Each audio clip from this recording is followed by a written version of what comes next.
Welcome back. As a Korean adoptee growing up in a Japanese-American family, Kayla Tange's work is fueled by ancestral research, often investigating the voids between the two cultures she was raised in.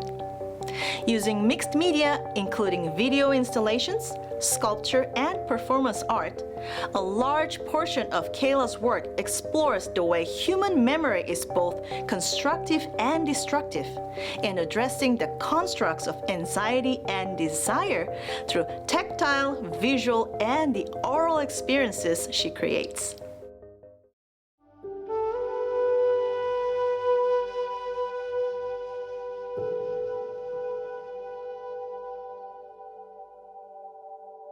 I'm Kayla Tange, and my pieces are The Rise and Fall of Decadence, and it's part of We Both Enjoy the Same Fruit series.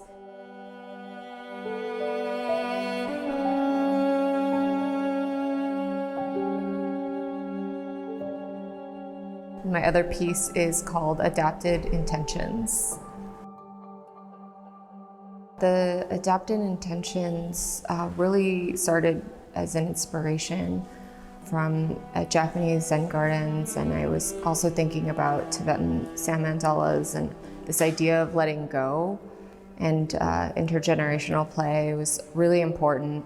It's actually been one of the great joys to witness in this piece, to see grandparents and parents and then the grandchildren all playing together. It's something that I imagined, but when I actually saw it happen, it was really, really fulfilling.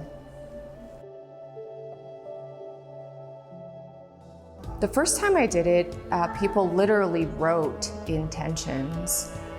Some people wrote things like peace, protection, friendship, and I thought that was really powerful to physically write something in sand and then just to see it and to let it go. Other people wrote their names in Korean. Some people drew intentions. There's been, homes drawn in it, various things that, people were hoping for in their future lives or future careers. And I just thought that was really good to have wishes and desires. And I think it's kind of cool to see a stranger across from you also has some of the same intentions. So that was cool. It was really great to see strangers having conversations.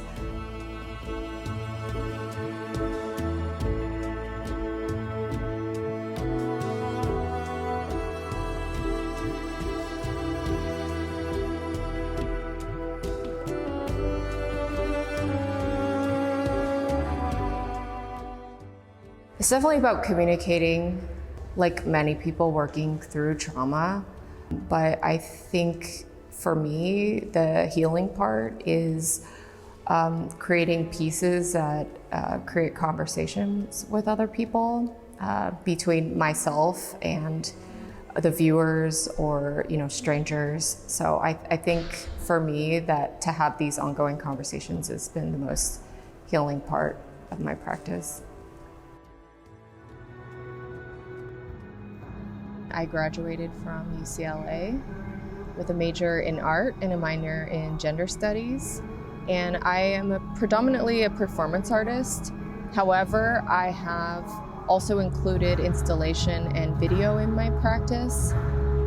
And a lot of the themes revolve around transmuting ancestral wounds and transforming shame into a valuable medium. How it began was I started to examine my own life and could transform a lot of the painful experiences that I've personally been through. I don't know that that was my intention when I first started, but that's how it evolved, is telling my own story through my work as a way for myself to cope. And then if maybe I thought that my story could help other people, that was always a bonus. As an adoptee, I think It was a very painful situation. I had an opportunity to go back to Korea in 2011 through the help from social workers in Korea translating emails between myself and my birth mother. After they had found her, she agreed to meet me, and then when I got to Seoul, she changed her mind about an hour before. And I realized that this experience was incredibly painful for her. And after doing a lot of research and just trying to understand what was happening in Korea at the time, socially and economically, and realizing that she ultimately felt like she didn't have a choice. And so a lot of my work has been kind of about recalibrating this idea of her lack of choice and reconcile this theme around sexuality, stigma. I tried to do a lot of work around my adoption, and it was just getting kind of increasingly more painful, so I stopped. A lot of my work started to move towards erotic work, and that also became my job. I was an exotic dancer for many years, and this is a place that I began to feel really comfortable. It felt really like a place that felt like home. And I found a really incredible community. It was like this sanctuary. To see this creativity was pretty helpful to not only my mental health, but to a lot of other performers that I was able to connect with. I started to really enjoy dancing and being in my body, and that evolved into me doing performance art.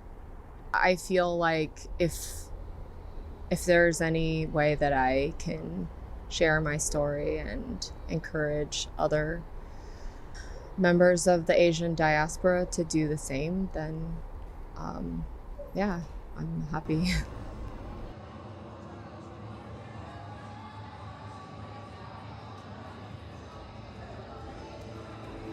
I'm Kayla Tange, and this is my voice.